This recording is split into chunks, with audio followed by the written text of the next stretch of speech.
Hello everybody and welcome back to the NASCAR Heat 5 career mode. It is part 88 today here at Watkins Glen, and in qualifying we have gone and crashed into the wall. As you can see in the S's at Watkins Glen, we overcorrect as our car just slips and spins and we slam the wall hard. That'll be us done for qualifying, as Brad Keselowski will get the pole position here today at Watkins Glen for the Go Bowling at the Glen, as we will have to come from the very back of the field if we want to get something out of today's race. Of course, we are a bit of a roll course ringer here, being a V8 Supercars champion, but obviously we're a little bit boosted at this game, so the storyline I whole made for myself, it doesn't really work. But anyway, Brad Keselowski is on pole. Alex Bowman had an engine change after qualifying, and Harrison Burton failed optical scanning station multiple times. So we will start from 38th rather than last, but I guess you could add a story of the race. AJ Smith crashed in qualifying. But now we are ready to go racing here at Watkins Glen. The green flag is out. Part 88 of the career mode is underway, and race 24 of the regular season is underway. Only 3 races left, including this one, and we are already going to get half the positions in turn 1 here.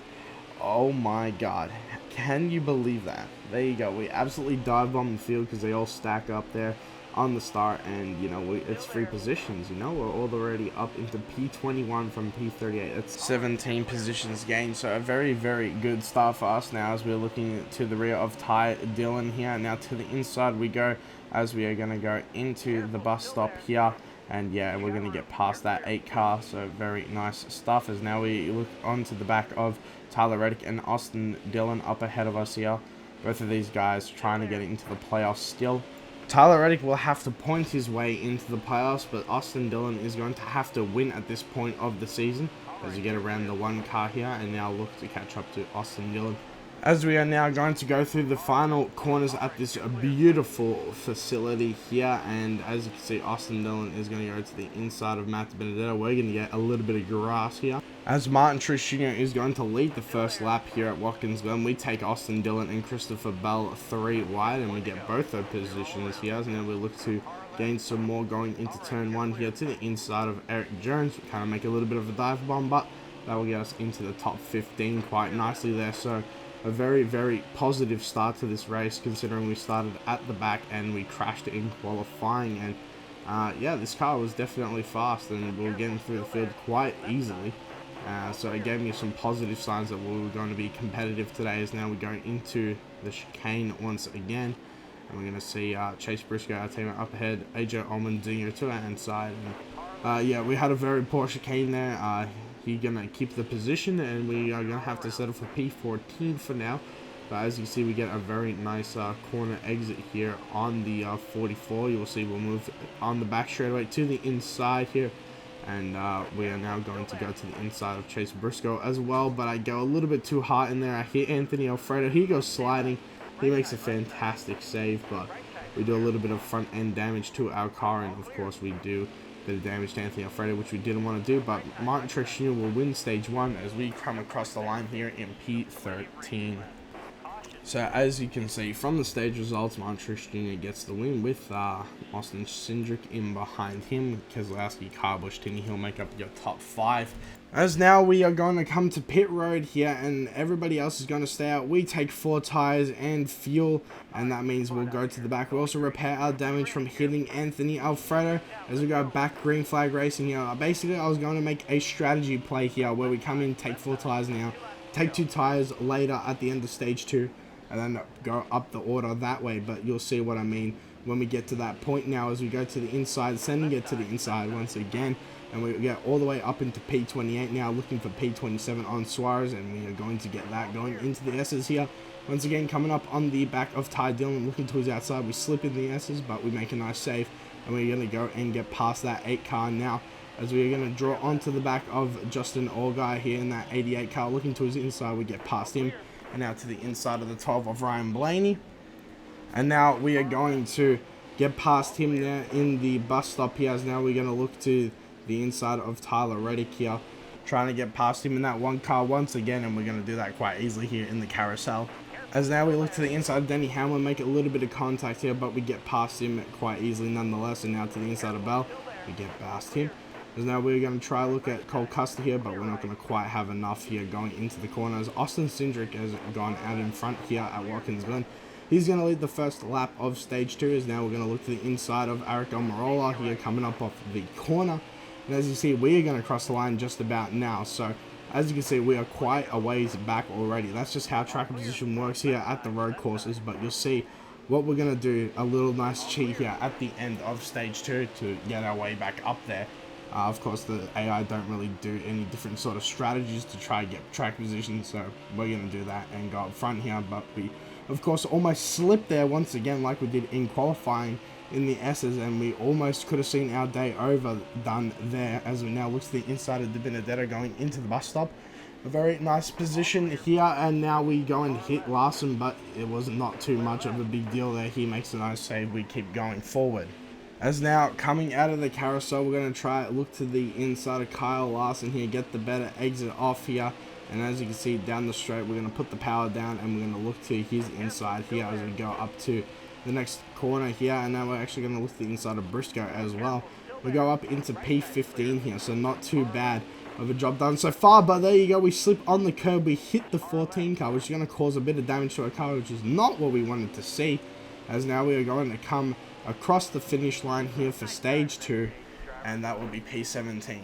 So let's have a look at the stage 2 results here. Austin Cindric with the stage win, and he is looking good to go and take home this win right now. But here we go into the pit lane for our strategy call here. We're going to go for 2 right side tires. You can't do 2 left side tires, even though, you know, and Nascar hate 5, but we got 2 right side tires, 1 can of fuel, no damage repair. And as you can see, the magic happens here. We are now up into P2 here alongside Cindric now, and we will have the inside lane going into turn 1. So the green flag is out here at Watkins Glen for possibly the final time here. We find ourselves out in front. We're going to baby it down into the first turn here, get the better exit here on the 33 car, and to the lead we go here at Watkins Glen. So a very well played strategy call finds us out in front here in the final stage. Only 7 laps left here at Watkins Glen. Can we hold on and win the race now is the question. As you can see here, we're just a little bit later into the lap, and I overcooked this turn here. As you can see, we're going to get a very poor exit, and that's going to allow the cars behind us to draw even closer in, and we completely missed the final corner. And as you can see now, Austin Cindric is right on our back bumper. He's going to move to our outside here as we're going to go into turn 1. And Austin Cindric is going to look to take the lead. He's actually going to completely get past us here going into turn 1. We had to baby it a little bit more because he has fresher tires. And I'm just completely messed up the corner. But there you go. We lose the lead to Cindric here. And now he is in a position to go and win the race and punch his ticket in the playoffs here. We're going to try and get him back here. But as you can see, we are going to have to do quite a bit of work now as we go into the bus stop here. We completely miss our braking point. We slam the back of the 33 car. He goes and misses the rest of the corner. He's going to go sliding into the carousel. He makes a fantastic save. We've absolutely fucked our front end with that one. And as you can see, the 33 actually gets back past us here. So a complete mistake by myself, but thankfully I didn't take out the 33 car. He made a nice save, and he's going to stay out in front. As now Montrose Jr. looks to my inside. I panic a little bit, mess up the corner, and now I'm going to fall all the way down into P4 behind Keselowski, Truex Jr. and Austin Cindric here. So just in the space of a lap, a lot of things went wrong. But as you see, a few laps later, we are still here in P4, but we almost go slipping and sliding into the inside wall there. We make a fantastic save. We could have ended up like our qualifying attempt from last season. I don't know if you all remember that, where we went and slipped out of turn 1 and slammed into that wall and completely ruined our chances of a good lap. As now we are going to try and get this position back on Timmy. He'll be sending into the bus stop, and we get past him here. So up into P4 now, not too bad at all. As now Austin Cindric continues to lead, and he continued to do so for the rest of the race here. As you can see, here we are on the final lap. Austin Cindric is going to win here from Martin Truex Jr., Brad Keselowski, and myself, as well as Timmy Hill. We hold on to P4 here at the end of the day, and as you can see, we skipped to the end because nothing really interesting happened. We didn't have any battles on the racetrack, so that is what happened, and that is going to punch Austin Cindric's ticket into the chase now. Well, not the chase, the playoffs, and he is going to win. We have quite an interesting top 10 there, and there's the rest of your top 20, and that is going to spell trouble for William Byron, Tyler Reddick, Ryan Blaney, and Chase Elliott as well, because that's another playoff spot that has been taken by a winner, and I'm sure someone else is going to win by the end of the regular season. We got Dover next, where we saw Ty Dillon win earlier this season, surprisingly, and then we have Daytona as well, so anyone can win that. But as you can see, we almost had $1 million in the bank there from that race, as we are going to now finish up here at Watkins Glen. Here's the point standings after Austin Cindric's win. You can see that puts him up into 8th on the chase grid, and well, the playoff grid, sorry. And we now go down here. As you can see, Logano, Bowman, Elliott, the last guys in. And if you look at the points here, Byron's 2 out, Blaney 17 out, Reddick 39 out. Those are the guys who are going to realistically point their way in that last position. It's going to be a battle between those 4 guys for that final spot. And as we saw earlier in the season, it was all those guys that were in the playoffs easily. So if you don't win, you're not in. It's kind of just crazy like that. But here's the rest of your point standings. As you can see, the top 30, Ty Dillon is way ahead of that now, as well as Eric Jones, so they're going to make it into the playoffs for sure. As here's the rest of your standings, so all the way down to BJ McLeod in last. So that is going to do it for today's race here at Watkins Glen. I hope you all enjoyed, and we're going to go to Dover for next race, and hopefully we're going to actually finish this time and not DNF. I'll see you all in the next video.